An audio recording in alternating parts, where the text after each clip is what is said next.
Pas de réussite sans plan de jeu. Aujourd'hui, sur le game plan, on accueille Benjamin Broustet. Donc, tu es le fondateur de Ecopreneur. Je m'appelle Benjamin Broustet, je suis né dans un village qui fait une centaine d'habitants à peu près. Aujourd'hui, on est en train de prouver que l'intérieur de nos habitations sont 5 fois plus pollué que l'extérieur. Alors, il y a des secteurs qui sont en train d'être complètement bouleversés en ce moment, et pour les 10 à 20 ans à venir, le règlement climatique, le prix de l'énergie qui augmente, il y a plein de choses qui sont en train de se passer en ce moment. Plus cette identité va vite être construite, plus les résultats arrivent facilement. Tu ne peux pas te planter dès ton premier investissement. Quand tu as compris comment ça marche, tu es capable de le faire et de le reproduire plein de fois. Une tiny house, aujourd'hui, c'est un écolieu qui est rentable.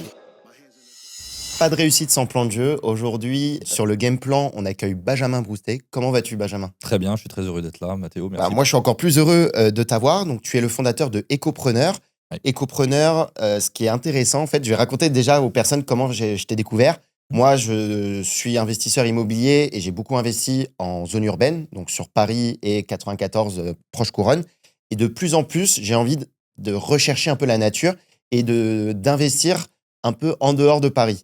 Et je me suis pas mal renseigné il y a beaucoup d'Américains qui en parlent et je trouvais qu'en France, il y a très peu de contenu là-dessus. Donc, j'ai principalement d'abord suivi des Américains comme Isaac French, etc., où ils racontent qu'ils ont acheté des terrains, ils ont pu mettre, par exemple, un train qu'ils ont réaménagé, ou ils ont pu mettre une tiny house. Et donc, je me suis renseigné et à un moment, je suis tombé, grâce à l'algorithme YouTube, sur une de tes vidéos. Et là, j'étais en mode, oh putain, c'est cool, un Français, parce que tu sais, les Américains, c'est cool, mais c'est très à l'américaine. Et le fait d'avoir quelqu'un qui te parle de ça, avec aussi les problématiques en France, avec le PLU, etc., voilà, c'est un vrai problème. Ça peut être un premier frein quand tu as envie de te lancer.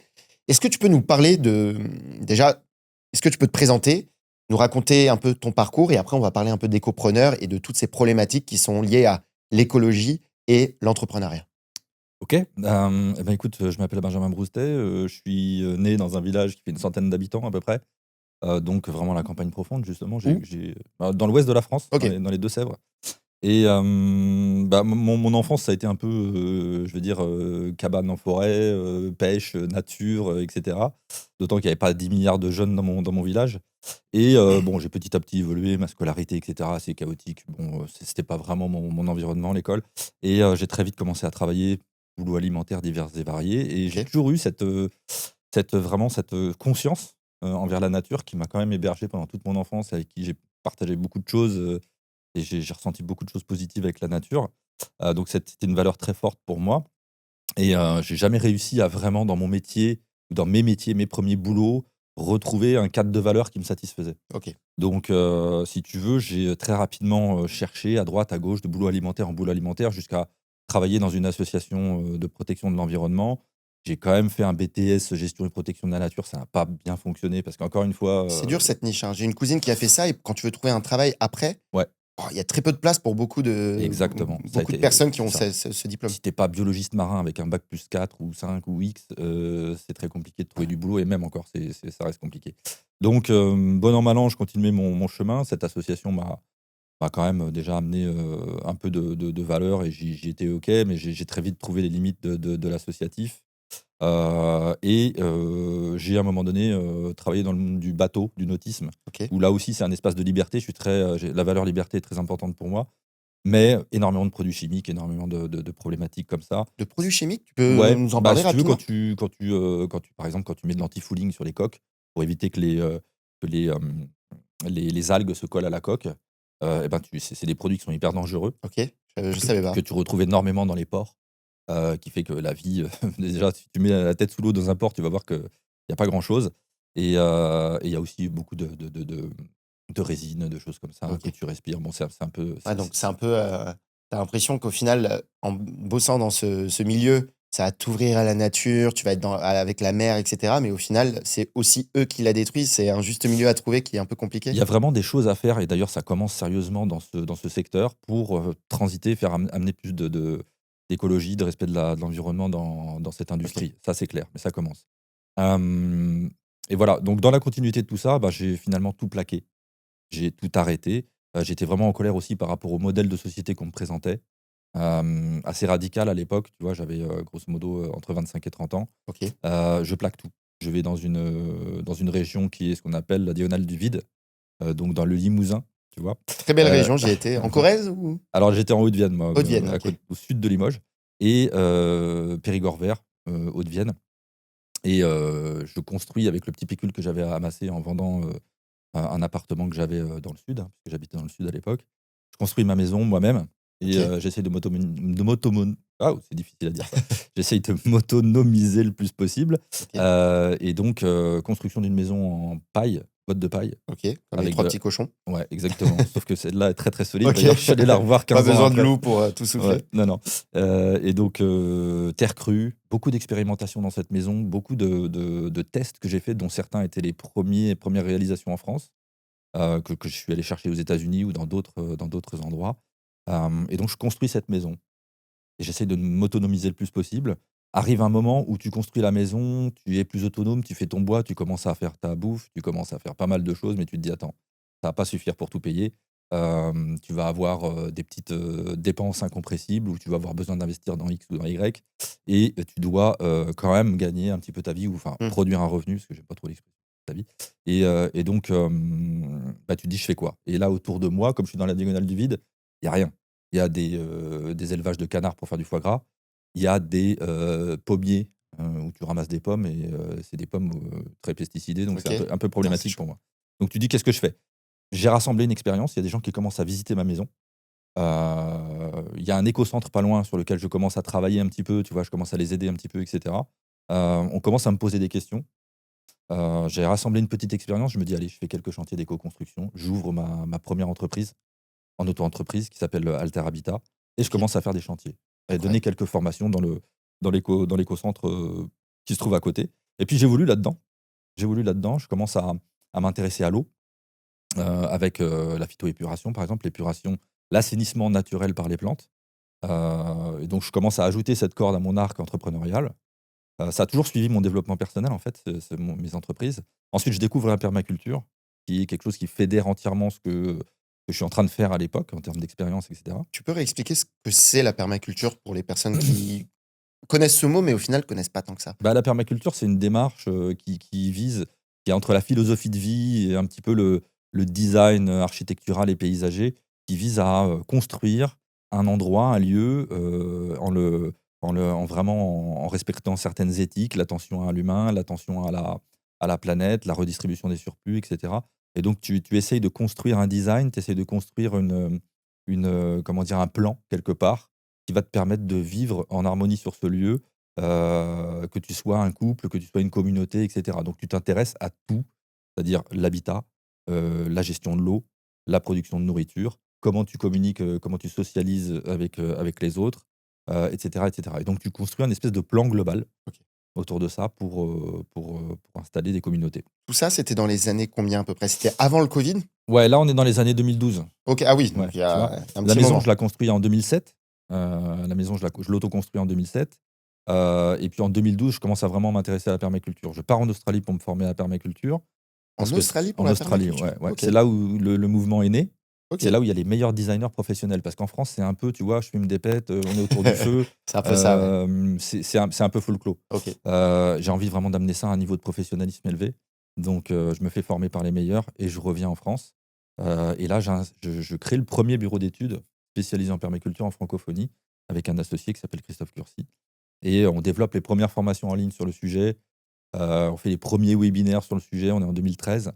Des webinaires de fou avec, à l'époque, on a 8 000 personnes, enfin Huit mille. ouais, ouais, non, ça de ça C'était quoi comme profil? C'était pas principalement des gens qui étaient en région ou des personnes qui étaient dans des villes et qui avaient envie d'aller en région, mais qui les 2, n'arrivaient pas? vraiment les 2. Ok. Des possesseurs de terrain qui avaient envie vraiment de s'autonomiser et aussi de refaire venir de la biodiversité, qui avaient une sensibilité écologique et des gens qui sont des urbains, qui avaient envie d'un retour à la nature ou même de faire vivre carrément en ville, ces valeurs-là, quoi. Donc si tu veux, c'était les 2 types d'audience.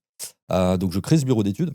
Je commence à aussi, installer ma ferme de plus en plus sur mon lieu. Je commence à avoir un petit peu de succès, d'audience, ça commence à tourner, bon, il y a eu beaucoup de choses entre tout ça, mais je vais pas tout, J'imagine bien. je résume, et je m'aperçois surtout de quelque chose, c'est que les gens ont besoin de s'autonomiser, ont besoin de ce contact avec la nature, de refaire vivre ça en eux, mais à un moment donné, ça cloche professionnellement par rapport Ouais. à leurs valeurs. C'est-à-dire que ouais, OK, je fais un peu de permaculture, je fais un peu d'éco-construction, je fais un peu de ci, un peu de ça, mais je bosse dans un bullshit job qui a pas de sens Ouais. et qui va à l'inverse de ça. Et je me dis: «Mais attends, moi, je suis en train de grandir dans ma posture d'entrepreneur, d'observer énormément de choses qui sont à créer dans cette transition qu'on est en train de vivre il faut que je dise aux gens, crée une entreprise dans ce domaine. Quitte ton job, enfin quitte ton job, plus ou En moins, side business et après quitte ton job, quoi. éventuellement. Ça va dépendre des situations de chacun. Mais en tout cas, il y a énormément de niches à saisir, dans cette transition pour, t'épanouir plus dans ton professionnel, en plus de ton personnel et du coup de devenir entrepreneur au service du vivant, quoi. Et donc je crée à ce moment-là Ecopreneur. Et en parlant des niches, tu peux nous parler de certaines niches, quelles sont bon, on va pas faire le concours de la meilleure et de la moins bonne, mais tu peux nous citer certaines niches, que les personnes comprennent ce que c'est exactement comme type de niche, Alors, il y a des secteurs, en fait, qui sont en train d'être complètement bouleversés, en fait, en ce moment, et pour les 20 ans à venir, les 10 à 20 ans à venir, parce que, bien sûr, on est en train de vivre des changements majeurs, des règlements climatiques, prix de l'énergie qui augmente, et cetera, et cetera. Il y a plein de choses qui sont en train de se passer en ce moment. Du coup, il y a des secteurs qui sont en train d'évoluer complètement, de se transformer complètement. Celui de la construction. OK. Voilà, avec, la construction écologique, avec le bioclimatisme qui va permettre d'économiser beaucoup d'énergie dans les habitats, avec, l'électricité biocompatible, par exemple, où on s'aperçoit que, les champs électromagnétiques, et électriques posent des problèmes au niveau de la santé sur certaines personnes, et cetera. Il y a plein de niches dans le secteur de la construction. L'agriculture, bien entendu, avec, l'agroécologie, où là aussi on a vu toutes les limites de l'agriculture industrielle et les impacts que ça avait sur la santé de tout le monde, y compris les agriculteurs eux-mêmes. Donc ça, c'est l'agriculture. Après, on a bien sûr, l'éducation, où il y a d'énormes besoins dans plein de domaines. On Mmh. participe à ça, nous, en transmettant des informations, justement, en enseignant à distance, et cetera, en accompagnant des gens. On a plein de coachs qui arrivent, et cetera. C'est pour une bonne raison. Donc l'éducation, on a aussi, l'énergie, OK. l'énergie, bien sûr, où là, on est en train de faire des recherches, justement, pour, transiter vers une énergie moins, fossile, hein, moins problématique. Je pourrais en citer plein, Ouais, il mais y en a c'est énormément. les plus grands, quoi, Pour hein. revenir sur la construction, la première niche que tu as citée, en effet, on est tous d'accord que, on veut tous une maison qui consomme moins. Est-ce que construire ce type de maison où ça coûte beaucoup plus cher, sachant qu'il y a eu quand même une hausse des coûts des matériaux, suite au Covid, que ça soit sur le bois, que ça soit sur toutes ces produits qu'on utilise lorsqu'on veut construire. Est-ce qu'il faut quand même pour faire ce genre de business, arriver avec un certain capital ou tu peux arriver avec un capital qui est un peu plus faible? Parce qu'on va pas se mentir, souvent, lorsqu'on veut faire un projet, on doit chercher des financements. Comment ça se passe en termes de financement? Est-ce que c'est beaucoup plus compliqué? Alors, il y a un surcoût. En effet, si tu veux utiliser tous les matériaux de filière qui sont reconnus, il va y avoir ce surcoût, c'est clair. Tu vas le retrouver, tu vas le compenser lors de l'utilisation de l'habitat, Mmh. l'économie d'énergie, et cetera, et cetera. Après, tu as une méthode un peu plus roots de le faire, qui peut être celle d'utiliser des matériaux de récupération, des matériaux qui sont des déchets d'autres secteurs, comme par exemple le carton alvéolé, qui est un excellent isolant, OK, je savais pas. qu'on va retrouver partout, autour de nous, notamment en milieu urbain, et qui peut te servir pour faire de l'isolation, sans même que ça se voit, si tu veux, sur un mur, si tu fais de l'autoconstruction toi-même, OK. ou de l'autorénovation. Et tu peux avoir, par exemple, des coûts qui sont ridicules.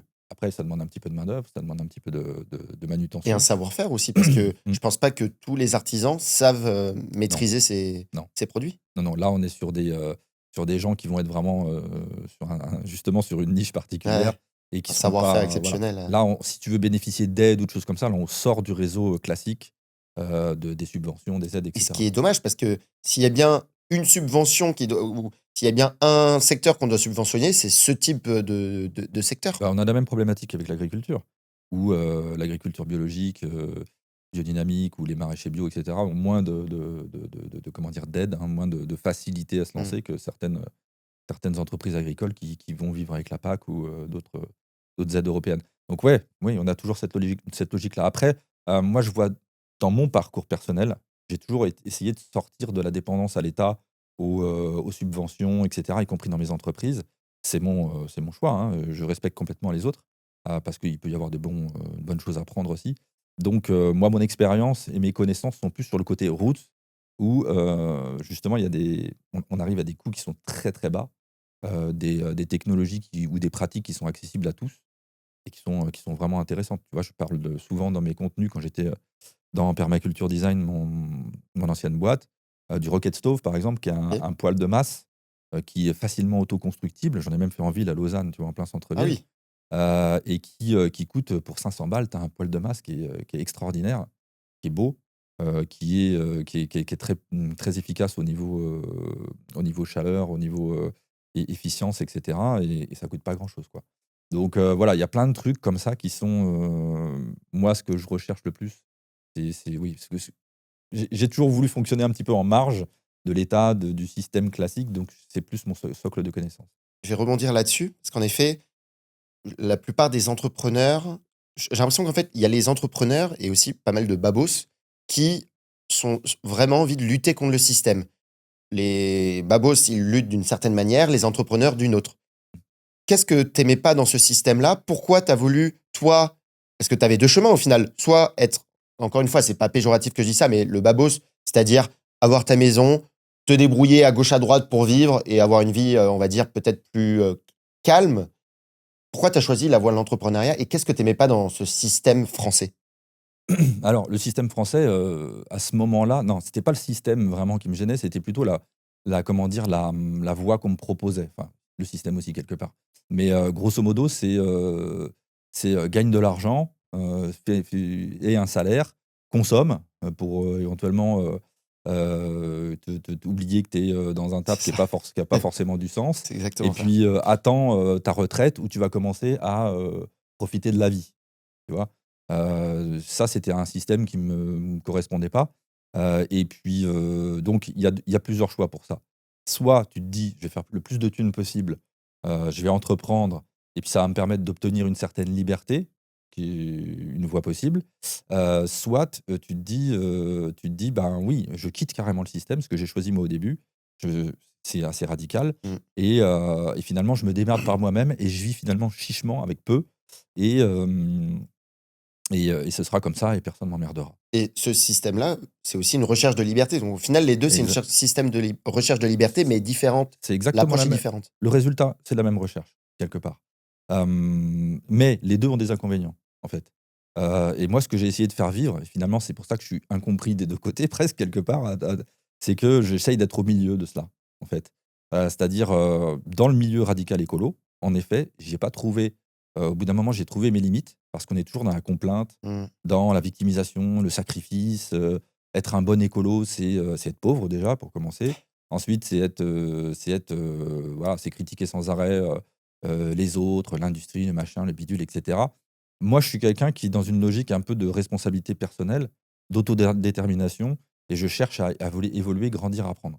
Et là, je me sentais un peu sclérosé dans un milieu comme ça. Voilà. De l'autre côté, le milieu de la course à l'argent pour l'argent, pour simplement consommer plus, obtenir plus de possessions, se montrer plus, être plus dans le show-off, et cetera. C'était pas mon truc non plus. Donc je me suis dit: «Bah, je vais commencer à entreprendre». J'ai commencé à entreprendre d'abord pour les raisons que je t'ai citées et puis ensuite quand j'ai vu que ça pouvait me permettre, bah, d'investir plus dans pourquoi pas, de nouveaux arbres fruitiers, pourquoi pas dans des panneaux solaires, pourquoi pas dans une nouvelle fonctionnalité de ma maison, pourquoi pas aussi en étant plus confortable moi-même, et cetera. Je me suis dit: «Ouais, l'entrepreneuriat en fait ça peut être un vrai levier». Pas forcément pour aller de l'autre côté, mais pour, t'émanciper un petit peu et faire vivre un peu plus tes rêves, ton message et puis surtout, ce que j'ai découvert grâce au marketing, grâce à d'autres pratiques que j'ai découvert dans la pratique entrepreneuriale, c'est qu'en fait ça pouvait m'aider à diffuser le message que je voulais faire entendre beaucoup plus loin, beaucoup plus fort. Et là, ça a été un game changer et à ce moment-là, tout s'est débloqué dans ma tête et j'ai commencé vraiment à filer droit. Par contre, la problématique, c'est que je quittais les 2 camps. C'est-à-dire que les écolos radicaux d'un côté, ben, je suis plus devenu leur pote. J'étais plus leur pote du jour au lendemain Ouais. parce que j'avais du succès, parce que je développais mes entreprises, je recevais du public, j'avais une image, ben, petite image Mmh. publique dans ma niche quoi, et cetera. Donc là, j'étais devenu j'avais vendu mon âme, je pense, pour eux et puis de toute façon, moi, je voulais pas rejoindre non plus l'autre bord, donc j'ai commencé à tracer ma propre voie, en fait. C'est vrai que c'est pas facile parce qu'en plus, tu as forcément, lorsque tu entreprends, tu es obligé d'avoir un certain seuil de rentabilité. Comment tu arrives à être rentable avec, que ça soit de la construction, avec des arbres fruitiers, avec des panneaux solaires? Comment tu arrives à être rentable sur ce type de business et est-ce que c'est possible? Alors, des business, il y en a plein déjà dans tout ce que tu viens de citer. Il y a 2 choses à différencier. Moi, au départ, ma recherche, c'était l'autonomie personnelle. Donc oui, les panneaux solaires, les fruitiers, la construction, je l'ai fait à titre perso au OK. départ. où là, si tu veux, déjà, tu as quelque chose qui se produit, c'est que tu vis avec peu. Tu pas en charge fixe mensuelle, bah, finalement, tu as pas grand-chose parce que tu produis ta bouffe, tu es déjà plus autonome niveau élec, et cetera, et cetera. Donc ça, c'est déjà un plus, ce qui fait que tu as moins de besoins. OK. Ou alors tu gardes plus pour Mmh. toi, ou tes loisirs, ou autre chose. Donc ça, c'est déjà premièrement intéressant. Ensuite, au niveau business, quand tu montes des business comme ça, on reste des entrepreneurs. C'est-à-dire qu'on part d'un besoin de société, on Mmh. part d'un problème à régler, on part d'un besoin, identifié dans la société qu'on peut régler grâce à certaines choses. Donc ce qu'on essaye de faire, bah, en permanence, c'est raccorder, ce qu'on peut offrir avec tout l'ensemble de comment dire? De pratiques qu'on a en tête. Je te parlais par exemple du poil tout à l'heure. Ouais. Bah, il y a des gens qui sont aujourd'hui, en France et qui, sont intéressés par ce type de système, qui sont demandeurs de ça. Comment on va pouvoir les rejoindre?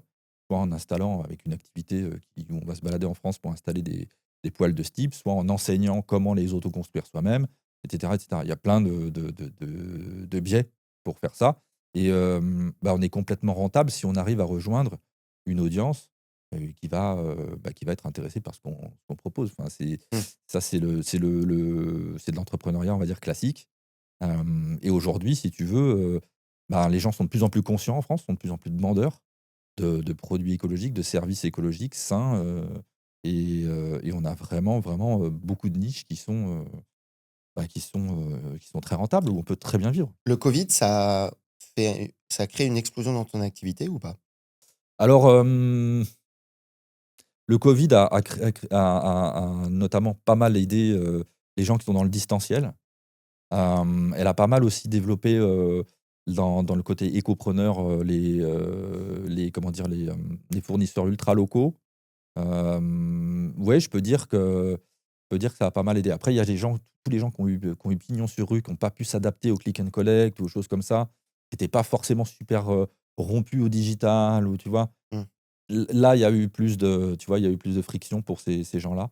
Donc, à un moment donné, l'entrepreneuriat, c'est aussi s'adapter à ce qui se passe, à la demande ou aux modalités, ce qui se passe dans le contexte.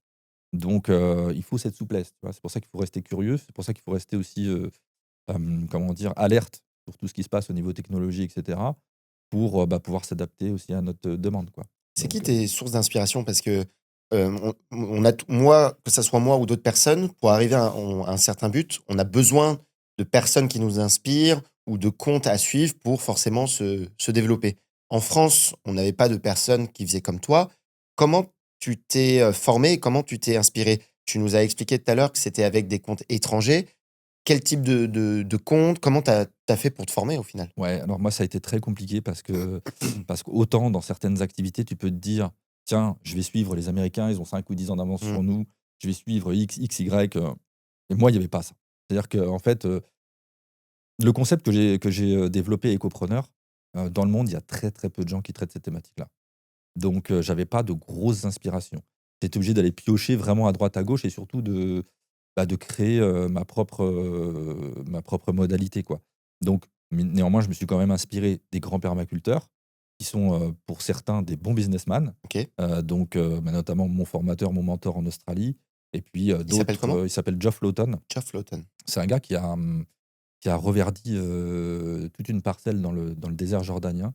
Il a vraiment montré qu'on pouvait, avec la biologie, régler des problèmes, dingues et puis, il a monté aussi, un centre, l'Institut de recherche en permaculture en Australie, avec vraiment, un bon marketing et cetera. Donc moi, c'est des gens qui m'intéressaient ça déjà. Aux États-Unis aussi et puis, après je me suis aussi inspiré et je me suis fait aussi aider par les grands, marketeurs mondiaux, que tout le monde connaît, Mmh. Russell Brunson ou les gens comme ça qui, ont posé des bases du marketing digital ou du marketing en général et qui, j'ai essayé de me rapprocher des gens qui étaient dans mon cadre de valeurs. Il y en a certains et puis après bien sûr les grands entrepreneurs m'ont inspiré, notamment Yvon Chouinard qui est, le créateur de Patagonia qui a fait, un travail de fou. Voilà, c'est un espèce de melting pot de tout ça quoi, en Ouais. fait. Mmh. Le nom du podcast, c'est Le Game Plan et moi, de plus en plus, j'ai justement, comme je l'ai dit au début de l'épisode, envie d'investir dans des endroits, en effet, où tu as des terres ou de la nature. Un des premiers problèmes auxquels on peut se confronter, c'est les PLU et les normes en France, notamment lorsque c'est un terrain agricole. Est-ce que tu peux expliquer dans les grandes lignes, les problématiques qu'on peut avoir lorsqu'on veut acheter un terrain en France et que c'est un terrain agricole? Par exemple, qu'on veut faire une tiny house ou, faire un projet et les problématiques qu'ont en général les personnes que tu accompagnes? Ouais. Alors, il y a plusieurs types, de problématiques. Il y a, en effet, le PLU, donc quelle est la PLU, plan local d'urbanisme, pour ouais, ceux qui plan savent pas. local d'urbanisme, donc quelle est la destination du terrain, aujourd'hui qui peut être, oui, en effet, à vocation agricole, à vocation naturelle. Maintenant, on a des nouvelles possibilités aussi qui sont, tourisme, agrotourisme, des classifications de ce type. Donc moi, en fait, ce que j'ai, fait à titre perso sur mon terrain qui est devenu aujourd'hui un écolieu, c'est que j'ai demandé une modification du PLU. Il était en terrain, agricole et je l'ai passé en terrain agrotouristique. OK.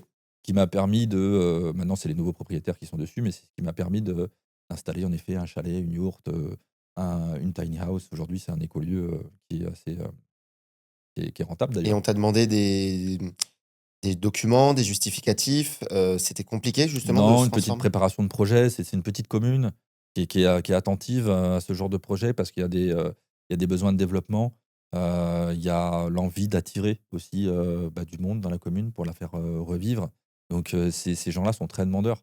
S'ils voient des gens sérieux, qui sont, porteurs de projets, parfois ils sont même, éventuellement super aidants dans ce domaine-là. Donc là, en l'occurrence, pour moi, ça s'est très, très bien passé.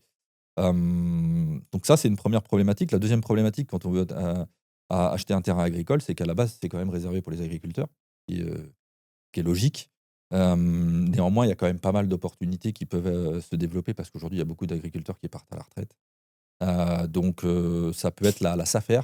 La SAFER qui peut préempter le terrain, donc l'acheter avant vous, quoi, en gros. Ou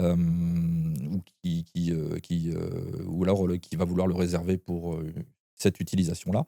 Donc en effet, ça c'est une autre problématique. On peut aussi, commencer par un statut agricole pour développer un projet, en tant que cotisant solidaire ou autre. Donc ça peut être une possibilité. Les autres, les autres problématiques qu'il peut y avoir dans l'obtention d'un terrain agricole, ouais, c'est les 2 principales, hein, c'est les 2 principales, ouais. J'ai rencontré en soirée un gars qui, avait passé son diplôme d'agriculteur pour justement pouvoir exploiter les Mmh. terrains agricoles parce que ce qu'il m'expliquait, c'est qu'au final, tu as une formation à suivre et une fois que tu as fait ta formation, tu es considéré comme agriculteur Exact. et donc une fois que tu as le terrain, Ouais, tu peux faire un peu ce que tu veux, tant exact. que bien sûr, il y a quand même une démarche agricole. Ouais. Heu, Ça peut être une bonne stratégie selon Ouais, toi? ouais, ça peut être une bonne stratégie. C'est le BPREA, le brevet professionnel de responsable d'exploitation agricole. Ça te permet, en effet, de pouvoir, avoir des possibilités d'achat et des créations d'une entreprise agricole sur le lieu et après tu peux aussi jouer avec plusieurs statuts. C'est-à-dire avoir une entreprise agricole sur le terrain, puis une autre, structure pour héberger l'activité touristique et cetera. Donc il y a des possibilités. Mais en effet, c'est une très bonne stratégie, ouais. Ouais. Je sais que c'est un de mes rêves aussi en effet d'acheter un terrain et en faire quelque chose. Moi, du côté de ma famille, du côté de mon père, on est une famille de vignerons et donc ils avaient pas mal de terres et cetera. Après, l'histoire classique, ma grand-mère et ses frères et sœurs n'ont pas repris, l'activité agricole et donc forcément, ils ont revendu à d'autres exploitants, mais ils ont gardé quelques terrains. Je sais que moi, un de mes rêves, notamment un champ d'olivier, Mmh. ça serait justement de pouvoir le racheter, faire, exactement comme ce que tu as dit, pour pouvoir le garder parce que c'est quand même, un terrain où, dans le cimetière, du village, il y a les descendants et cetera.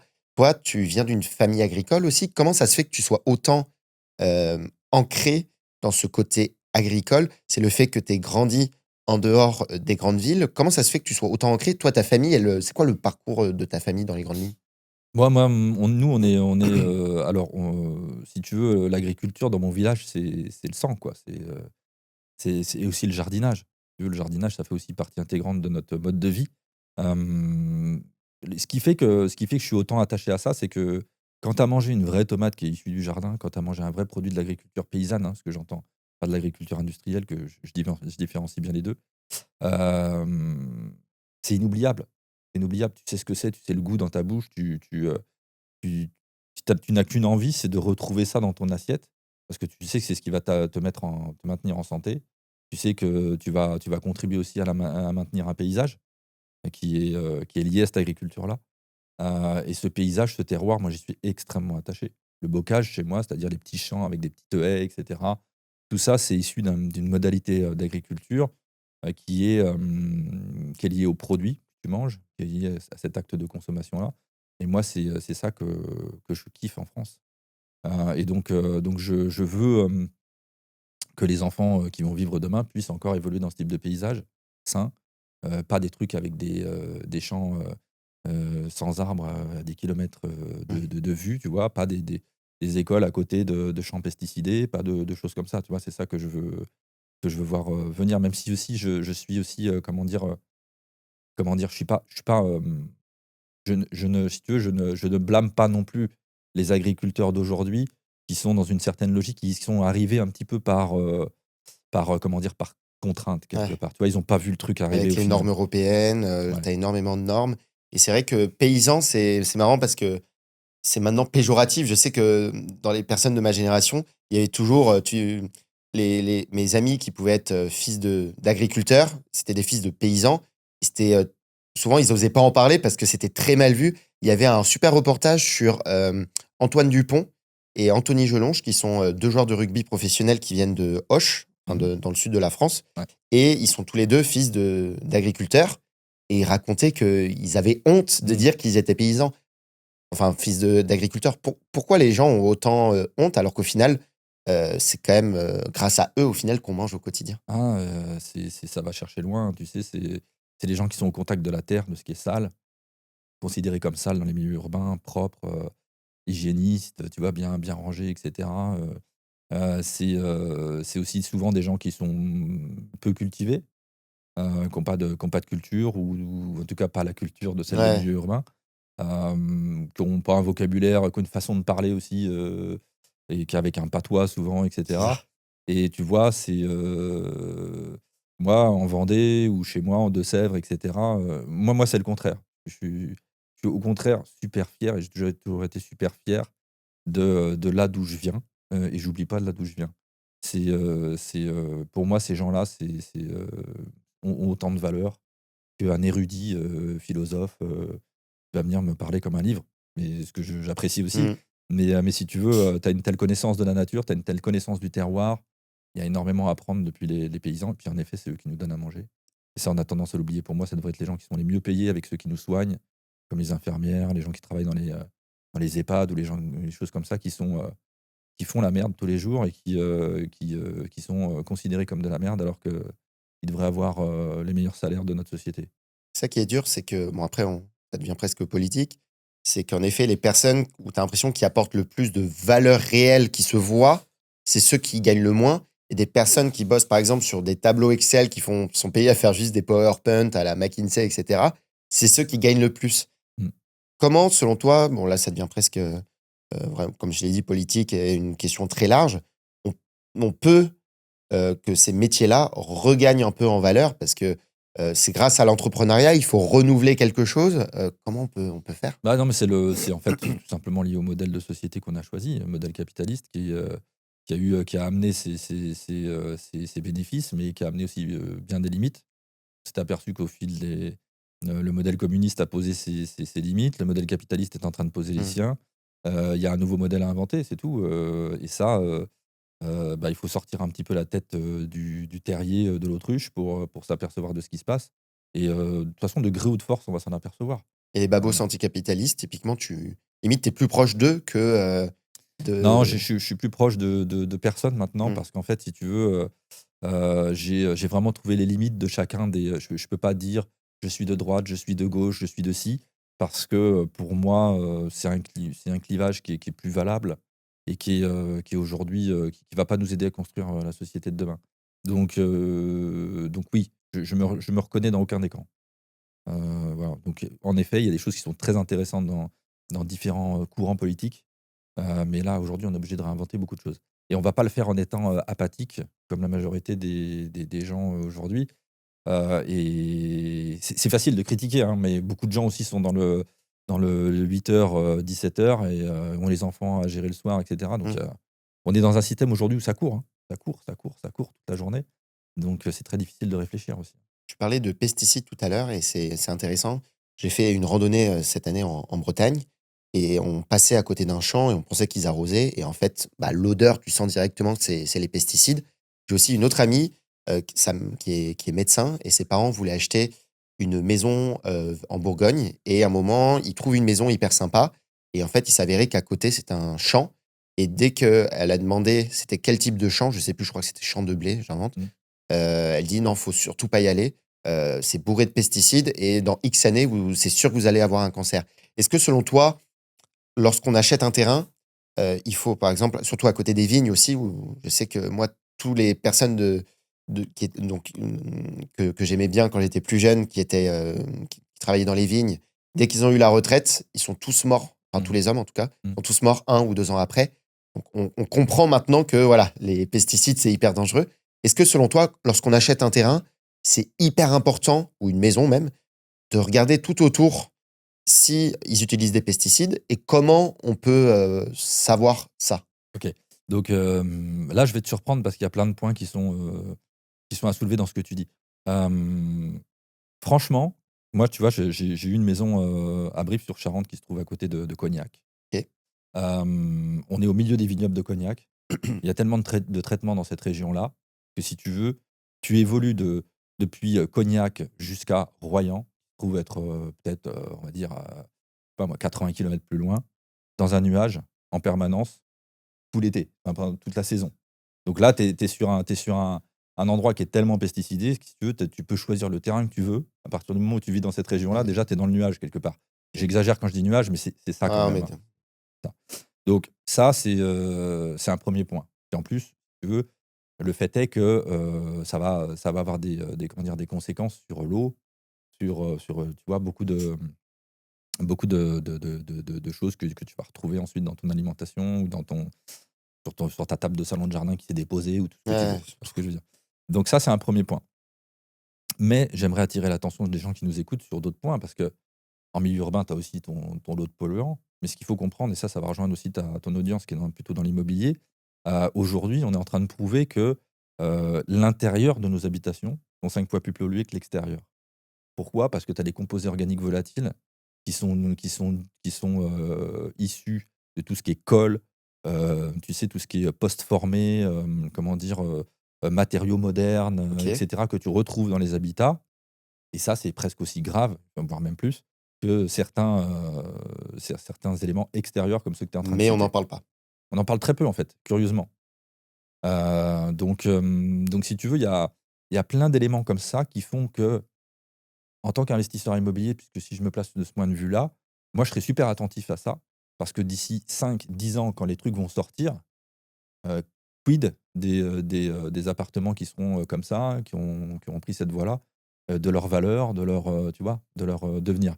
Donc, c'est pour ça que même, y compris au niveau investissement immobilier, puisque moi j'ai été, investisseur moi-même en France, il y a quelques années, je me souciais de ça.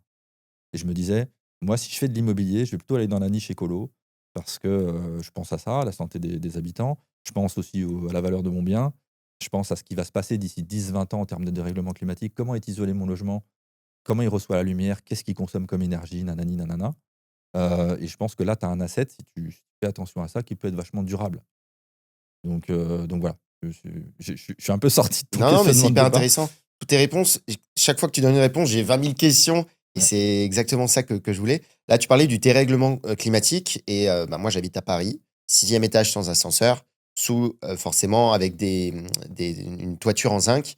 Forcément, il fait hyper chaud, l'été et là, plus les étés sont hyper chauds, plus les hivers sont hyper froids parce que, lorsque, les appartements sont pas bien isolés, surtout dans les immeubles haussmanniens où en gros, tu peux pas isoler de l'extérieur parce que c'est de l'haussmannien et c'est magnifique. Du coup, tu es obligé d'isoler de l'intérieur, mais tu perds par exemple, 2 ou 3 mètres carrés, mais à 10 000 € du mètre, tu perds 30 000 € facilement.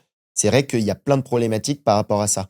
Mmh. Toi qui, du coup, a été investisseur et je pense et tu continues à être investisseur immobilier, qu'est-ce que tu penses de ça? Et est-ce que tu peux nous parler de ton parcours en investissement immobilier? Est-ce que tu continues d'investir en immobilier? Tu peux nous parler de tout ça? Non, aujourd'hui, je continue pas parce que je me suis expatrié il y a quelque temps. OK. Donc je suis en train d'observer un peu l'endroit dans lequel je me trouve avant de commencer à y investir parce que c'est particulier et je suis en train de redécouvrir vraiment quelque chose de nouveau. Donc Tu t'es expatrié où? au Maroc. Ok. Maroc. Et J'ai fait 2 ans pourquoi le Maroc? J'ai fait 2 ans Monténégro.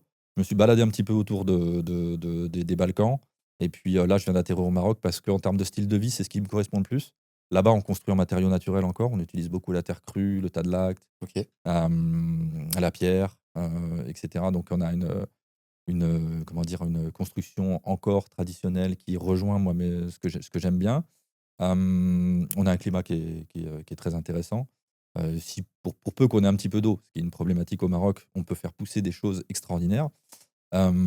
Et puis, ça rejoint aussi ma passion qui est le kitesurf, la mer, Ok. de manière générale. Le retour à la nature, encore une Donc fois. voilà. Et puis je suis un fan de la régénération des milieux arides, puisque mon prof de permaculture, on y revient, En c'est ce Australie. qu'il a fait, oui, en Australie, en Jordanie. Ah, en Jordanie. Oui, l'Australien, mais en Jordanie. Ouais, et donc j'ai envie de montrer tout ce qu'on peut faire dans des milieux arides.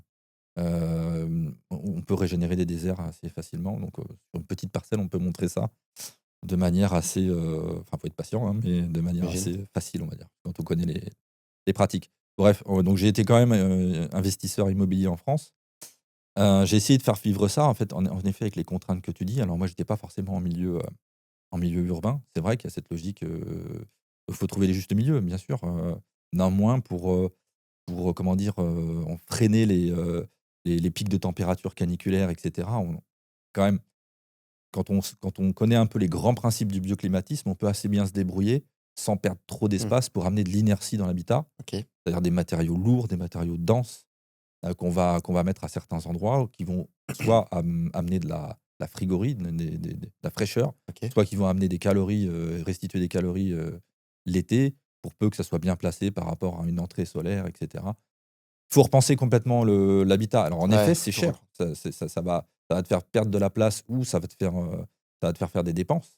Mais, moi, comme je te le dis, dans une logique un petit peu, on va dire, pas très optimiste sur les 10, 20, 30 ans à venir, parce que là, on parle de ça quand on investit dans l'immobilier, sur des laps de temps comme ça. Quand tu parles des 10, 20, 30 ans, t'es pas optimiste, c'est sur la France ou sur le monde en règle Sur le générale? monde, ouais, sur le monde. Ouais, sur le monde, ça va dépendre de bien sûr, les impacts des changements qui se produisent là vont être différents selon où tu te trouves dans le monde. Mais, par exemple, moi, je parle de la France que je connais un petit peu. Les impacts vont être très importants. On sait que dans le sud-est, ça va être difficile de tenir, sur certaines périodes. Moi, je sais déjà quand je me balade à Marrakech l'été, je sais comment ça se passe. Il fait 45-50 degrés, donc, C'est pas tenable. c'est très difficile. Donc, c'est peut-être ce qui va se produire d'ici, quelque temps, en France. Alors bon, ça va peut-être pas être comme ça, mais ça va être des pics de chaleur qui vont être de plus en plus, importants. Comment on les gère? Donc voilà, il va y avoir des changements partout et en effet, ouais, on peut se dire que, OK, je fais pas de dépenses maintenant, je parie pas là-dessus. Je pense un peu court-termiste ou moyen Mmh. termiste, on va dire. Et c'est Yes, ce qui amène le monde à sa perte au final, parce qu'on pense tous court terme, que ça soit ouais, même les politiques, mmh, que du court terme, bah, forcément, au bout d'un moment, ouais, et moi, tu vois, pas j'ai une mentalité plus paysanne, on en revient à ouais, ça. C'est-à-dire qu'on est dans une logique, long terme. Et quand on fait de l'immobilier, pour moi, encore une fois, et je comprends les autres choix, mais moi, c'est plutôt des logiques long terme où quand on va avoir un bien, ben, ça va être quelque chose qui va peut-être être transmis à des enfants, ça va peut-être être quelque chose qui va rester dans la famille, on ne sait pas trop, et cetera. Mais voilà, c'est ma conception des choses, hein. c'est incroyable. Un des facteurs communs que j'ai pu voir des personnes qui ont souvent le mieux réussi, c'est qu'ils ont cette mentalité paysanne. Moi, je connais pas mal de Bretons, d'Aveyronais, d'Auvergnats. Eux, ils ont souvent les arrière-grands-parents ou les grands-parents qui étaient, paysans ou qui avaient vraiment le côté, terre, et c'est impressionnant parce qu'en fait, tu te rends compte qu'en effet, c'est des personnes qui ont la vision long terme et qui ont, un, le goût du travail, et 2, qui savent gagner de l'argent, l'économiser et le réinvestir. Et je connais beaucoup d'Aveyronais qui, étaient souvent des bagnats, ceux qui, transportaient le charbon, mais qui en Aveyron avaient des terres et cetera, et qui au final ont réussi à avoir des cafés et après ensuite investir dans l'immobilier. Et Mmh. c'est vrai que c'est impressionnant, ce facteur commun. En fait, les personnes qui ont la mentalité paysanne, souvent, réussissent bien en affaires et en entrepreneuriat parce qu'ils ont justement cette vision long terme. Comment ça se fait selon toi qu'on la perd cette, vision long terme, cette société de surconsommation, et comment on peut retrouver, ça? Une fois qu'on est dans l'engrenage, c'est foutu selon toi, ou on peut essayer de retrouver ce côté-là? Non, parce que si tu veux, je pense que quand on peut faire de l'argent vite aujourd'hui, enfin, il y en a qui arrivent, hein, mais si tu veux, quel goût, quel goût a cet argent? Parce que si tu veux, plus vite tu gagnes de l'argent, généralement, c'est par des procédés qui sont pas forcément, en tout cas moi dans mon Exactement. cadre d'éthique, Et tu tu vois? respectes pas l'argent, plus tu le gagnes facilement, moins tu le respectes et tu le dépenses, dans des choses, Voilà, donc là tu entretiens un système en fait, tout est lié en fait à comment les choses te nourrissent personnellement. OK. Heu, si tu, heu, si tu gagnes de l'argent en faisant du trading sur du blé, et en affamant, tout le Maghreb, je dis n'importe quoi, mais grosso modo ça peut être, c'est pas si loin que ça de la Mmh. réalité. C'est sûr que quand tu vas, aller péter, 3 bouteilles de champagne à Saint-Trope à 7 500 balles, je vois pas, au final, tu sens bien que tu es pas nourri Mmh. par cette vie-là. Tu vois bien les gens qui sont comme ça va durer 5 10 ans, et puis après, bah, ils vont être dans un vide, en fait, dans une espèce de vacuité, personnelle qui font que c'est on est malheureux, quoi. On est malheureux. Donc plutôt pour moi, on comprend, que, on est nourri par, plusieurs types de choses, que le matériel est important, bien sûr, que l'argent est important, bien sûr, mais que ça se comprend dans tout un cadre de valeurs et que, quand tu fais du bien aux autres, c'est ce qui te nourrit le plus. Bah, plus tôt tu comprends ça, plus tôt, tu es bien dans ta vie et tu arrives à trouver des équilibres. Après, il y a des gens qui y arrivent, il y a des gens qui n'y arrivent pas. Là, aujourd'hui, à l'heure des réseaux sociaux, à l'heure de la vitesse, parce qu'aujourd'hui, c'est la vitesse. Tout va très, très, très Mmh. vite. On est dans un monde où tout le monde veut tout, tout de suite. Tu t'écoutes des jeunes, enfin la Gen Z ou autres, qui ont 20 22 ans, qui sont encore en études. Eux, ils veulent gagner quand ils rentrent sur le marché du travail 10K par mois. Eh, attends, ça va pas se passer comme ça. Il faut être patient. Ça va être, ça va demander un petit peu de boulot. Ouais, mais tout de suite, tu vois, le bling bling qu'ils reçoivent en permanence, la stimulation qu'ils reçoivent en permanence, les exemples qu'ils reçoivent sont pas des exemples vertueux. C'est pour ça que moi je lutte avec Ecopreneur, avec, comment dire, bah, tout ce qu'on fait, moi dans mon écosystème, pour rendre désirable ce qu'on fait. Dire ouais, tu peux avoir une bonne rémunération, ouais, tu peux avoir un super style de vie, qui va être nourrissant, qui va être épanouissant. Oui, tu vas pouvoir, bien manger aussi, satisfaire ta santé, et cetera. Faire quelque chose de global qui va te mettre bien dans tous les sens du terme. Et ça, plus on va le rendre désirable, bah, plus les gens vont venir nous rejoindre. C'est-à-dire que si aujourd'hui l'écologie, c'est dire aux gens, c'est être culpabilisateur, moralisateur et dire, «Ouais, tu fais de la merde, t'es comme ci, t'es comme ça, tu un assassin de ci, t'es un truc Mmh. bidule».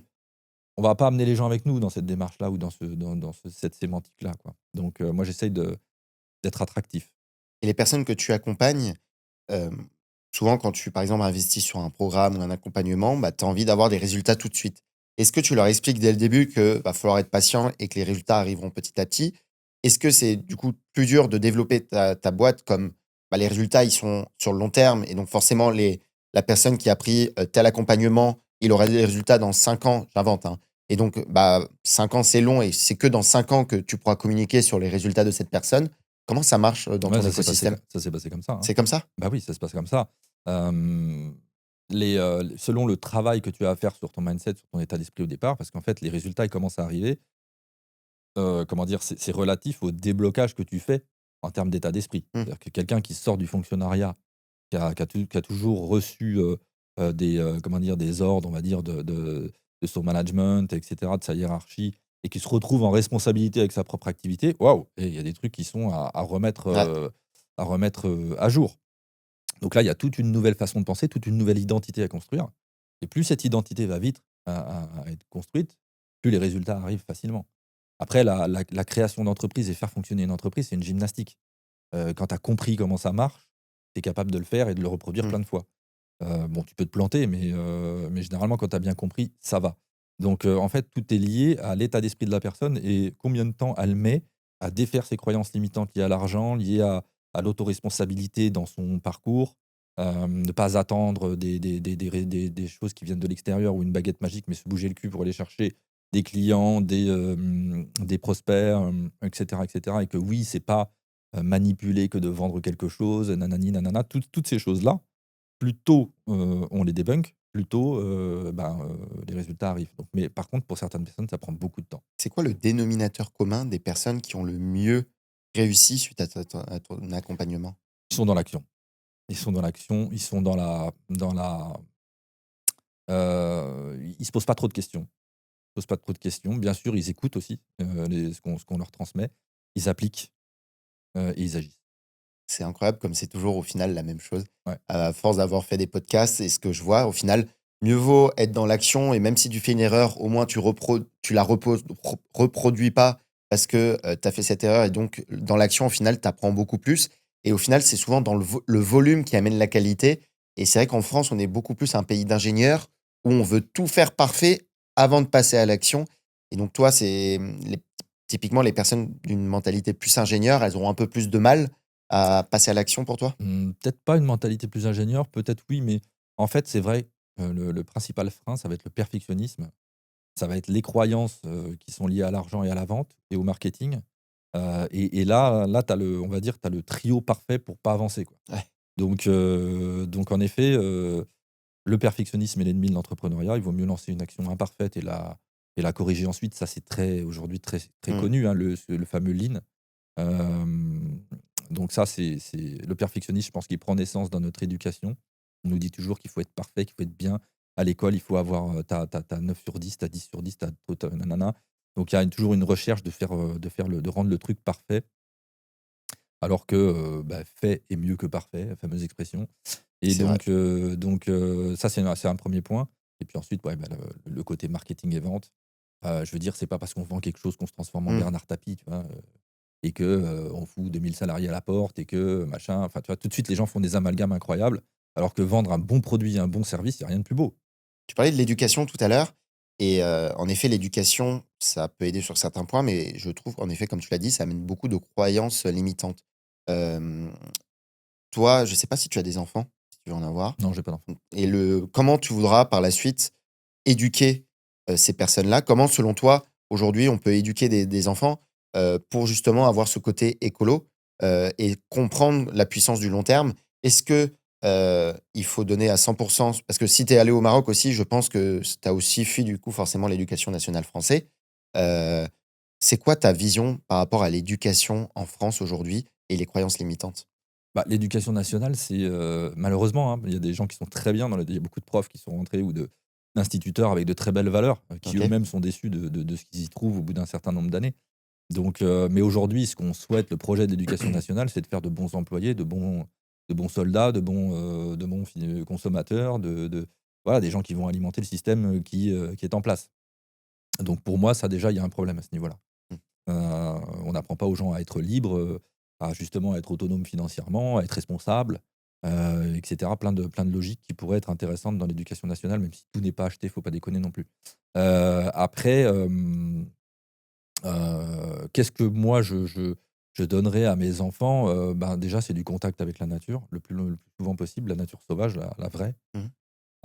Bon, après on fait ce qu'on peut quand on est en milieu urbain, mais je trouve qu'en région parisienne, par exemple, ici dans le sud de la région parisienne, il y a quand même pas mal de trucs à faire aujourd'hui. On peut vraiment être au contact de la nature, emmener nos enfants dans la nature, comprendre comment elle fonctionne.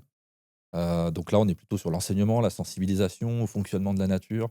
Quand on commence à comprendre un petit peu les rouages, du fonctionnement de la nature, bah, on ne peut que la respecter à un moment Mmh. donné parce qu'on sent qu'il y a une machinerie, une ingénierie qui est tellement extraordinaire que tu te dis: «Waouh!» tu peux, mesurer ta place dans celle-ci et du coup retrouver une humilité et pas forcément être dans la domination de la nature à outrance ou écraser tout et n'importe quoi parce que tout devient nuisible, parce que tout est bon, bah, peut-être tu vois ce que je veux dire? Donc ça, c'est un 1er point et puis ensuite, ouais, être au contact de la nature, c'est le plus important, et je pense que s'il y a une chose aussi que je ferais beaucoup, c'est de diminuer le temps d'écran de mes enfants parce que, c'est aujourd'hui ce qui accapare le plus tout le monde, y compris nous, hein, on est tous concernés. Donc, avoir un temps de consommation d'écran limité permet de découvrir autre chose aussi, de construire différemment. Ça reste des basiques. Depuis le début, tu as beaucoup utilisé le mot liberté. Toi, c'est quoi ta définition de la liberté? Est-ce que tu te sentais libre en France et est-ce que tu te sens plus libre maintenant que tu es au Maroc? Je me sentais libre en France parce que j'avais fait des choix de vie et surtout la France m'a permis de faire ces choix de vie. À un moment donné, c'est pas une question de le système t'empêche d'être libre. Enfin, de toute façon, à un moment donné, la liberté, elle a ses limites, hein. Elle s'arrête tout de suite elle s'arrête toujours à là où celle que l'autre Mmh. a aussi. Donc, on est en société, on vit en société, donc on n'est jamais, à 100 de liberté, on est toujours dans un cadre. Si tu veux, en France, tu peux être libre, mais il faut faire des choix courageux. Et des choix courageux, c'est de ne pas suivre. forcément la voie qu'on t'indique comme la meilleure. Quand tu construis ta baraque, comme moi j'ai fait, quand tu cherches à t'autonomiser et cetera, tu as la possibilité de le faire en France. On te laisse la possibilité de le faire. Seulement, il faut du courage pour le faire. Quand tu as, construit ta vie, que tu as 50 piges, que tu as construit une identité autour de Mmh. tes amis, tu vis bien, tu as des crédits, tu as tout le bordel, et là, ça commence à être vraiment très courageux de faire certains choix. Mais à un moment donné, il faut les faire, pour certaines personnes en tout cas, parce que sinon, c'est leur santé qui rentre en jeu et là, ça peut être très dangereux. Il y a peut-être des gens qui vont se reconnaître. Donc, ouais, tu peux être libre en France, mais il faut du courage. Moi, ce qui m'a un petit peu embêté au niveau liberté, c'est ce qui s'est passé pendant le Covid, OK. où on a commencé à me dire: «Il faut que tu signes une autorisation pour sortir de chez toi toi-même».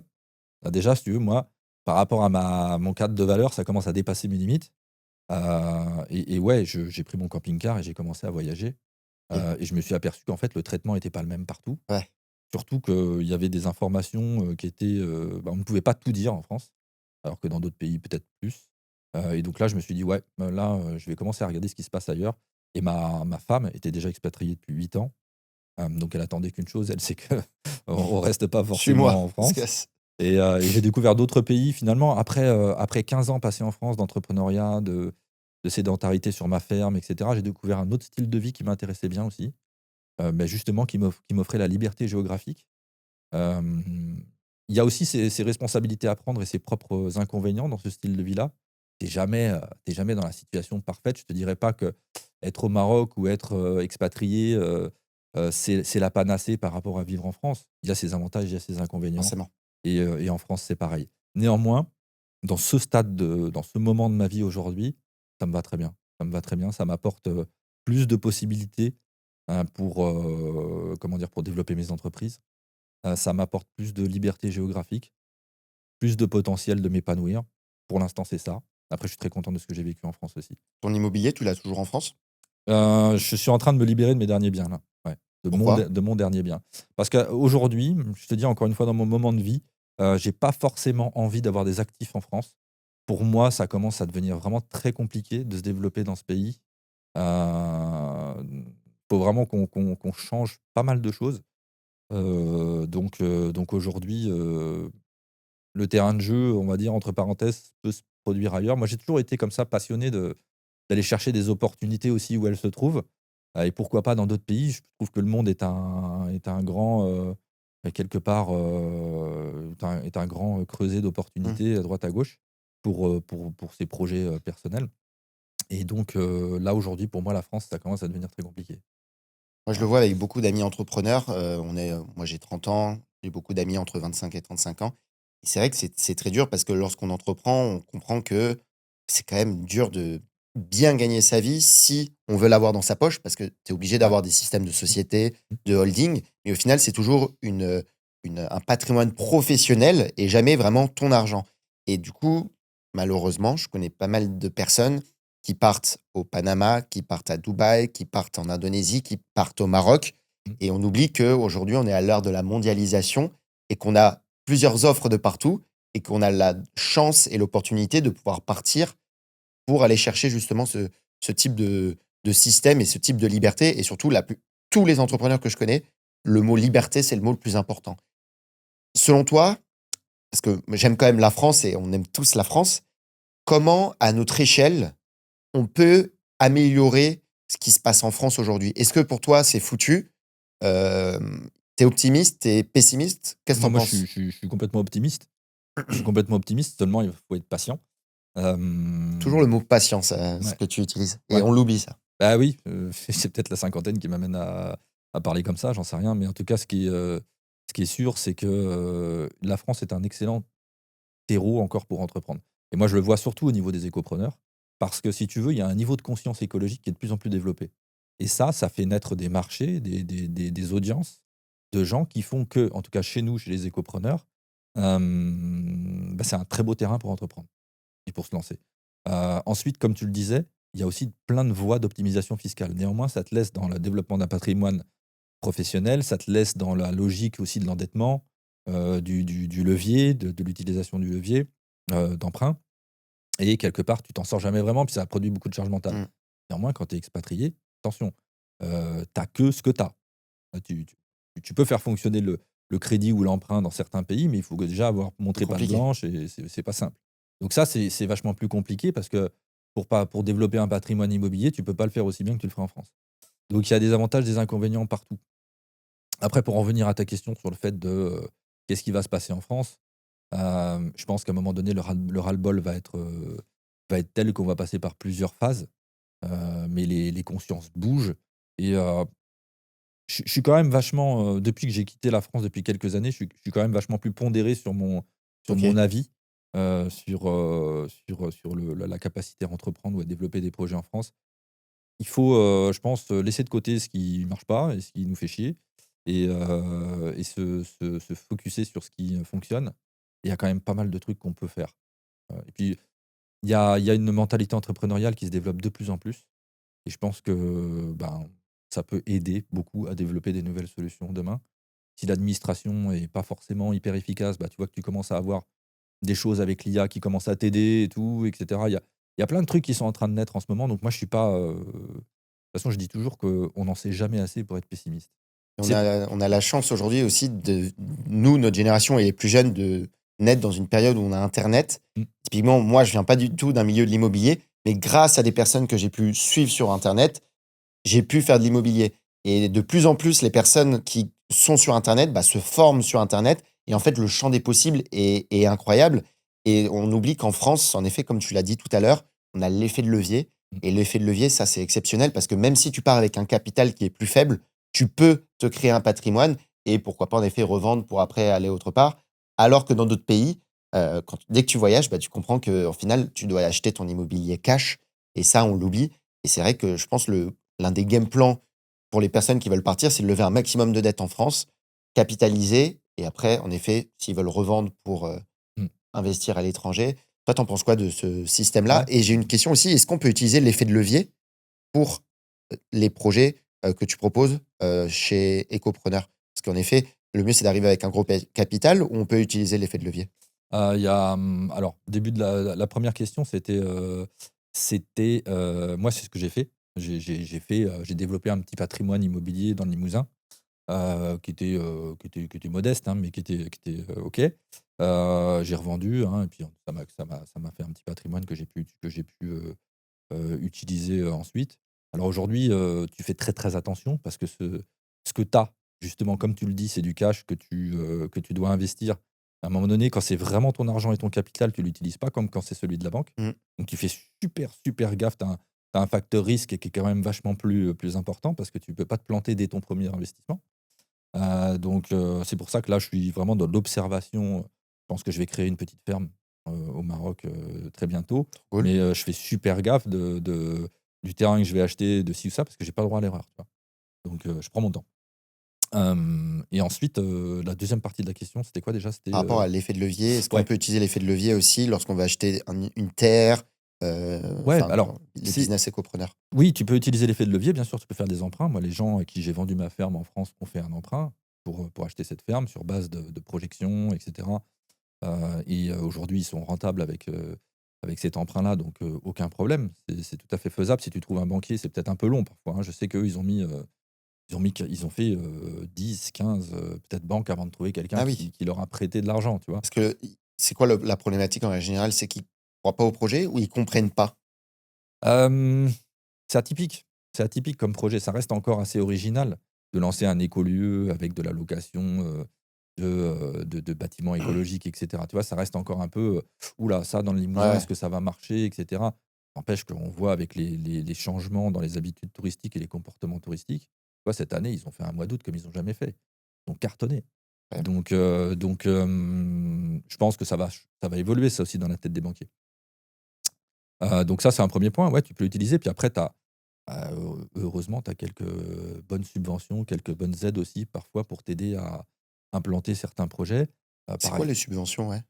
Bah, Éventuellement? tu en as plein, ça va dépendre dans quoi tu te lances. Ça va, OK. mais par exemple, en ce moment, là, ce qui est très intéressant, c'est, la RSE, donc la responsabilité sociétale environnementale des entreprises et surtout la CSRD, qui est une nouvelle directive européenne qui est en train de sortir, qui va faire que toutes les entreprises, déjà les grosses entreprises pour commencer, puis les moyennes, puis les petites, vont être obligés de montrer un peu patte blanche sur leurs actions environnementales, donc débloquer des budgets pour ça. C'est-à-dire que ben, de plus en plus, les entreprises vont faire intervenir des écopreneurs pour faire des actions paysagères, pour comment dire, mieux isoler leurs bâtiments, pour montrer qu'ils ont un impact positif sur la planète et sur les humains, montrer que leur système de gouvernance évolue, nanani, sur tel point. Et donc là, ça va libérer beaucoup d'argent pour des entrepreneurs de ce type. Donc par exemple, tu vois, c'est un des Je pense que ça va phénomènes. marcher parce que parfois le RSE, on a l'impression que c'est un peu des entreprises comme, j'invente un Ouais. Carrefour qui fait un peu du greenwashing pour essayer de s'acheter une éco, crédibilité. Ouais, ouais. Qu'est-ce que tu en penses de ça? Et ben ça, c'était les prémices, ouais, c'était les débuts de la RSE, où c'était un peu comme ça, en effet. Néanmoins, il y a dans tous ces groupes, moi aussi j'ai eu cette façon de penser, notamment quand j'étais dans mon début, on va dire assez radical de façon de penser. Dans tous ces groupes, dans tous ces grands groupes, il y a des gens, il y a des humains, en fait, qui ont envie de faire bouger les choses de l'intérieur. Et donc ces gens-là sont intéressants et ça peut être nos leviers, comment dire, nos relais pour développer des initiatives. Donc c'est quand même bon à prendre, c'est quand même OK. très bon à prendre. Néanmoins, ce qui est en train de se passer là, je te dis avec la CSRD, c'est quelque chose qui est quand même, là, c'est va falloir prouver là. On n'est plus OK. dans le greenwashing. Il va falloir vraiment montrer qu'on rigole pas et qu'on a des actions qui sont concrètes. Donc, on est en train de passer un cap. Moi, je suis quand même assez tatillon sur ce point de vue, comme tu dis toi, et je peux te dire que c'est, quand j'ai vu le truc, je me suis dit: «Ah ouais, là quand même, il y a vraiment un truc qui est sérieux». On parlait de l'agriculture et tu as aussi parlé de l'Europe, des aides européennes, donc c'est cool. Mais de ce que j'ai pu voir, c'est que la France, c'est quand même un pays de l'agriculture. On a énormément d'agriculteurs et avec les normes européennes et toutes les aides de l'Europe, tu as l'impression que, il y a beaucoup d'agriculteurs qui sont monoproduits, ça veut dire qu'ils font que, genre, des betteraves ou que du cochon.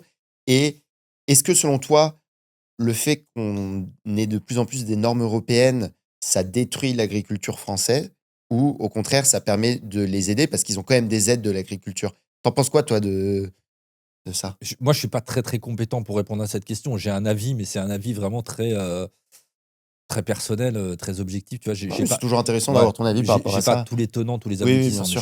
je suis pas un pro européen de la première heure. OK. Donc, en tout cas, je trouve que c'était un beau projet de départ.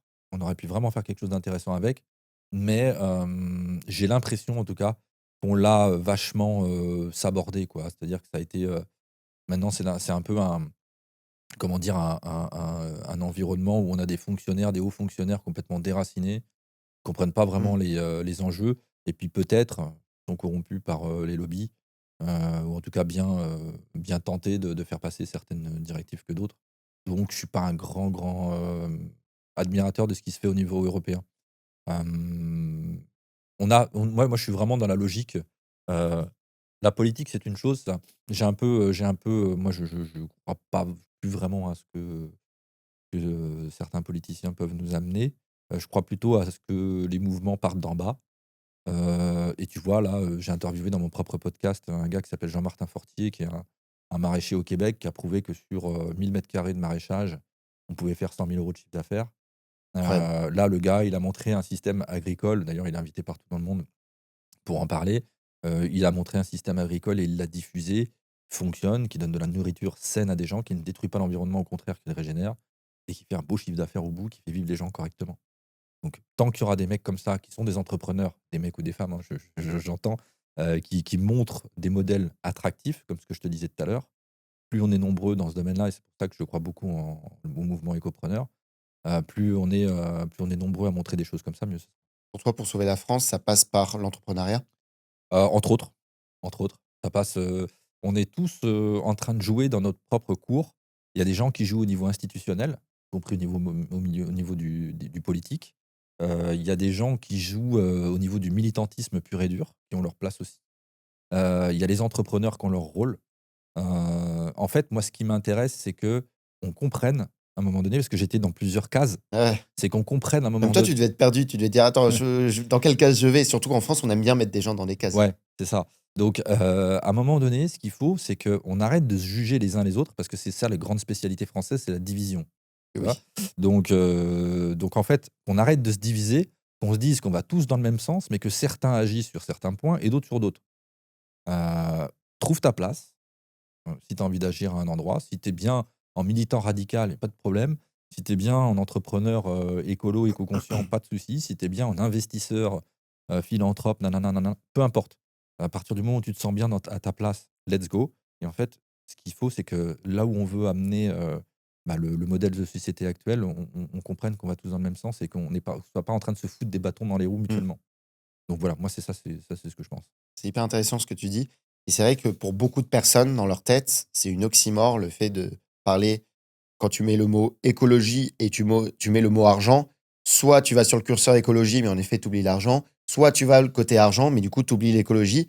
Et du coup, avec Écopreneur, ce que vous faites, c'est justement trouver le juste milieu pour avoir le côté écologie et forcément l'argent. Et comme on en parlait au début, peu importe le projet entrepreneurial, tu es obligé d'avoir quand même ce côté rentabilité. Et c'est vrai qu'en France, on a toujours du mal à parler d'argent. Et est-ce qu'on a encore plus selon toi, de parler d'argent dans le milieu qui est lié à l'écologie? Ouais, bien sûr. Et Ouais. comment Ah, toi, tu fais partie des personnes qui justement essayent de parler de ça? Hem, vous êtes moi, je connais aussi l'Archipel qui propose, qui parle un peu de tout ça. Est-ce que, tu vois un mouvement qui commence à se créer en France par rapport à ça? Et comment tu peux développer tout ça? c'est encore difficile, hein. De toute façon, l'argent est un sujet tabou et pas que dans l'écologie déjà. On le voit, on voit que la jalousie, liée à l'argent quand même déclenche des trucs de fou, hein. C'était peut-être pas, je sais pas, je connais pas ton âge, mais c'était peut-être pas ta J'ai génération. 30 ans, 95. Tu vois, l'affaire du petit Grégory quand même, Oui. il y a des années, c'était quand même issu à la base d'une jalousie parce qu'il y en avait un qui était contremaître et l'autre employé et l'autre gagnait plus et l'autre machin, tu vois? Ouais. À un moment donné, tu te dis: «Putain, si on en arrive jusque-là, c'est qu'il y a un vrai problème». Donc il y a un truc par rapport à l'argent en France et dans le milieu écolo encore plus. Hem, En effet, à un moment donné, tu t'aperçois que de toute façon, pour financer la transition écologique qui est à venir, tous ces changements qu'on va devoir vivre dans la société, on va pas les faire, en se regardant les yeux dans les yeux et puis, en allant faire un feu de camp, quoi. Il va falloir beaucoup d'argent pour financer tout ça. Donc, ça va se faire par le prélèvement obligatoire, tel que les impôts et cetera. Mais enfin, faut faire attention parce que ça peut essayer de des leviers pour t'enfumer. Ouais. Il faut être vigilant de ce côté-là. Et puis en effet, ouais, des systèmes, des entreprises, rentables qui vont pouvoir prouver qu'on est capable de générer de la valeur écologique, de générer de la valeur sociale, tout en générant de la richesse, matérielle. Et oui, contribuer aussi par le biais de ces entreprises au collectif. Donc ouais, pour moi, c'est une très, très bonne voie. Mais oui, les mentalités, pour avoir cette nouvelle génération d'entrepreneurs qui sortent, ben, ouais, elle doit bouger au niveau de l'argent. Alors si tu veux, tu vas dans les écosystèmes parisiens, que tu connais bien, où là, on est complètement à l'aise avec l'argent, voire même peut-être Mmh. penser un petit même dans le domaine des startups un peu green tech et cetera, on y pense peut-être un peu trop, genre, je vais revendre ma startup et puis je vais me faire un billet et puis merci, au revoir. Même si tous les gens ne sont pas comme ça, bien sûr. Par contre, dans le milieu un petit peu de la population, on va dire, là, il y a des gros, gros trucs à faire avec l'argent et avec, décloisonner les gens par rapport à ça pour qu'ils s'autorisent de bien gagner leur vie, de bien faire fonctionner leur entreprise, de créer cette valeur et d'avoir cet impact. Parce qu'en fait, il n'y en aura pas d'impact sinon, hein. Ouais. Il y a zéro. Et c'est intéressant le mot «impact» que tu utilises parce que j'ai beaucoup de personnes dans mon cercle proche, donc génération, plutôt urbain, dans la trentaine. On a eu notre bac, on a fait, chacun des études pour plus ou moins faire plaisir aux parents. On a fait soit avocat, soit, telle école et cetera. On a fait, au bout de 5 ans, ce travail et au final, on se rend compte que on voit pas le résultat immédiat du travail qu'on fait. Et donc, j'ai beaucoup d'amis qui sont en train de changer enfin, qui sont en train de démissionner de leur travail pour justement chercher une voie où ils peuvent voir le résultat concret exactement. C'est quoi le game plan que tu peux donner à ces personnes-là et qui ont envie de faire ce que tu proposes, c'est-à-dire, tous les business et les niches que tu as proposés enfin, dont tu as parlé tout à l'heure sur Écopreneur? Ben, moi déjà, j'aime ces gens. J'aime ces gens parce que souvent, dans ces milieux-là, dans cette génération-là, il y a plusieurs facteurs qui sont réunis. C'est souvent des gens d'action, qui ont pas peur d'y aller. C'est souvent des gens qui ont un petit peu de budget, donc ils peuvent se dire: Mmh. «Bah tiens, si je veux me reconvertir, si je veux lancer ma boîte, je vais pouvoir consacrer un peu d'argent». Et donc pour moi déjà là, il y a un petit peu des conditions, un contexte assez favorable. Il suffit juste d'intégrer à ces gens plusieurs choses. Déjà la culture écologique, c'est-à-dire grosso modo, enfin culture de l'écosystème écolo, on va dire. OK. C'est-à-dire quels sont les grands secteurs, quels sont les grands enjeux, et comment justement, certaines entreprises peuvent répondre à ça. Grosso modo les niches quoi, Mmh. les niches qui sont disponibles. Souvent au niveau marketing d'ailleurs, cette cette typologie de personnes-là sont aussi décloisonnées au niveau marketing, donc ils sont capables d'avancer assez facilement. Donc grosso modo, ça se situe autour de bien comprendre les enjeux, de ces secteurs-là, bien comprendre la sémantique qui est autour de ça aussi, parce qu'on ne parle pas aux acteurs, de ces secteurs-là comme on parle c'est comme si tu veux parler à un paysan, par exemple. Imaginons. Tu parles pas à un paysan comme si tu sortais d'HEC, quoi. C'est Clairement. Il pas faut une intelligence relationnelle, adapter ton discours, c'est tu vas ça. pas parler, Il faut une certaine sémantique, il faut savoir de quoi on parle. Donc il y a déjà un petit peu tout ça. Mais ensuite, bien entendu, voir, toujours la même chose, hein, comment ce que tu proposes, ce que tu imagines peut rejoindre une audience, régler un problème, et cetera. Après on rentre dans la logique, entrepreneuriale classique, mais ça se passe surtout au niveau de l'identification des secteurs, de bien connaître les niches, de bien voir la sémantique, les enjeux de ces secteurs-là. Tu vois, par exemple, l'assainissement écologique, c'est quoi l'assainissement déjà? Pourquoi l'assainissement écologique est mieux? Comment ça fonctionne? Et moi, j'ai des gens, j'ai un exemple, que je peux te citer qui est un gars chez nous, un écopreneur, Guillaume, qui était directeur marketing chez Ferrero, tu vois? OK. Un mec qui a une Donc grosse, un bon poste, grosse carrière. Le gars, en fait, avait toutes les compétences, mais finalement, ce qui lui manquait, c'était le point d'entrée, quoi, tu vois? C'était la connaissance de tout cet environnement, de tout ce monde-là, qui est un monde, si tu veux, qui évolue un petit peu à part de celui dans lequel tu étais, quoi. Donc à force de découvrir l'ensemble de ces secteurs et cetera, là, il a monté une boîte dans l'aquaponie, qui est OK. une technique de culture qui est, de faire, d'élever des poissons en parallèle de plantes. Tu vois? Les poissons, Incroyable. l'eau des poissons va venir nourrir les plantes. Les plantes, si tu veux, comment dire? Clarifient, nettoient l'eau, elle revient aux poissons et ça fonctionne quasi en Incroyable cycle et fermé. ça peut marcher.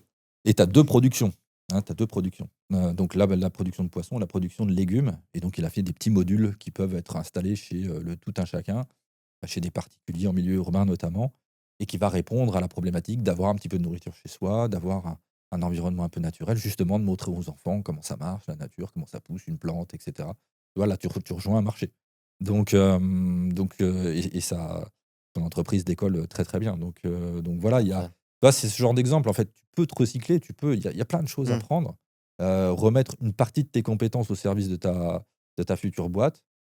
Il y a quelques curseurs à venir bouger, comprendre ce que c'est qu'une entreprise, comprendre l'identité que tu dois mettre derrière, un petit peu la vente, un petit peu le marketing s'il y a besoin. Voilà, ça se fait très bien, hein, Il y ça a se fait très il y a bien. plus en plus de Parisiens ou d'urbains même en règle générale, qui n'ont plus de famille ou de pied-à-terre en dehors d'une grande ville. Pour une personne comme ça qui a envie de se lancer dans un business niche, de type, écopreneur, est-ce qu'il y a une région, un département que tu conseilles plus particulièrement ou c'est plus en fonction du projet, ils doivent choisir tel ou tel endroit? Moi, tout part du style de vie que tu veux. C'est-à-dire qu'en fait, l'entreprise doit être au service du style de vie que tu souhaites. Quelqu'un qui va me dire: «J'ai envie d'avoir un style de vie nomade» et cetera, on va plutôt l'orienter vers une activité qui va être distancielle et qui va servir peut-être un secteur qu'on a identifié et cetera. On va vraiment adapter la modalité, de l'entreprise au style de vie que souhaite la personne. OK. Si une personne veut monter une entreprise avec pignon sur rue, qu'elle est bien en ville, bah, écoute, elle peut agir en ville. Il y a plein de choses à faire en ville. Ouais, c'est Donc intéressant ce que tu dis parce qu'en effet, là, on parle toujours de partir mmh, et pourtant on peut quand même rester en bien ville entendu. et lancer un business de type écopreneur. Complètement, il y a 80 de la population demain qui habite en ville. 80, c'est énorme. Ouais, donc à un moment donné, la majorité des actions à faire, si tu veux tu veux lancer une entreprise de conviction, se trouve aussi en ville. Et il y a plein de tu vois, moi, je rêve d'avoir des instituts de permaculture urbaine dans des villes, de périphérie, parisienne, où on va montrer justement comment on peut cultiver de manière urbaine, comment on peut justement éco-construire, isoler son habitat différemment, nanana, tu vois? Ne serait-ce que ça, il y a pas, ou il y a très peu. On se rapproche de la fin du podcast. J'ai une dernière question. Voilà, comme je l'ai dit plusieurs fois, le nom du podcast, c'est le game plan. Quel conseil à une personne voilà, de la trentaine qui a eu déjà une première expérience professionnelle, voire une deuxième, qui a eu un burn-out, qui a envie de changer un peu sa vie et de retrouver ce côté nature. Quel conseil tu peux lui donner pour la personne là qui écoute ce podcast et qui a besoin d'un dernier conseil pour passer à l'action justement parce que souvent le frein c'est de passer à l'action. Alors, souvent, la meilleure façon de passer à l'action, c'est d'abord de se poser. C'est-à-dire, peut-être que je lui dirais: «Écoute, tu sais quoi? Fais une retraite, fais une semaine dans la nature, va randonner, va, faire n'importe quelle typologie de retraite où tu te sens bien dans un endroit où tu kiffes et pose-toi une semaine ou 2, et réfléchis d'abord sur toi. Qu'est-ce que tu veux comme style de vie demain? Qu'est-ce que tu veux faire vivre dans ta vie comme valeur?» Choses comme ça. Tu vois, un moment introspectif déjà pour commencer. Ça sera déjà une très bonne base pour ensuite commencer à poser les premières briques du projet, professionnel et entrepreneurial que tu veux voir venir demain. Et puis ensuite, rapproche-toi. C'est pas forcément pour ma paroisse que je prêche, mais rapproche-toi de gens qui ont déjà fait le parcours parce que tu vas gagner du temps, tu vas gagner de l'argent et ça va aller, immensément, plus vite.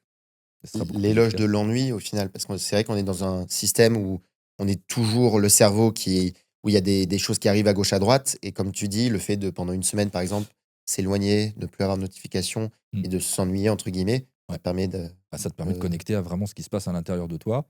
Pendant un moment, tu vas pas te sentir bien, tu vas te dire: «Oh là là, c'est quoi?» Tu sais, comme quand tu arrêtes de manger du sucre ou tu arrêtes d'être stimulé sur des trucs et après tu vas, je sais pas, tu vas peut-être pleurer un coup, tu vas peut-être, passer par différentes voies, puis à un moment tu vas te dire: «What the fuck, qu'est-ce que je fais? Qu'est-ce que machin?» Je remets les choses en place, ça c'est extrêmement intéressant de faire ce genre de choses. Merci beaucoup Benjamin. Merci à tous et on se dit à très vite pour un nouvel épisode et n'hésitez pas à le suivre sur les réseaux sociaux. On peut te suivre sur, quel compte Sur exactement? Ecopreneur, Instagram, YouTube, où on a notre propre chaîne ou sur mon Insta perso, avec grand plaisir et merci à toi Mathéo. Et je donne beaucoup de force pour la page YouTube parce que vraiment, il y a très peu de contenu comme ça. Et moi, dès que je suis tombé sur la vidéo, enfin, une première vidéo, j'ai tout bingé vraiment. Et merci de faire du contenu comme ça parce que ça change. Ça change du comment acheter un appartement, comment faire ci, comment faire ça. Là, ça donne vraiment envie de se lancer et d'en effet de partir des villes pour se lancer dans ce type de business. Merci à toi. Merci et à très vite pour un nouvel épisode. Ciao.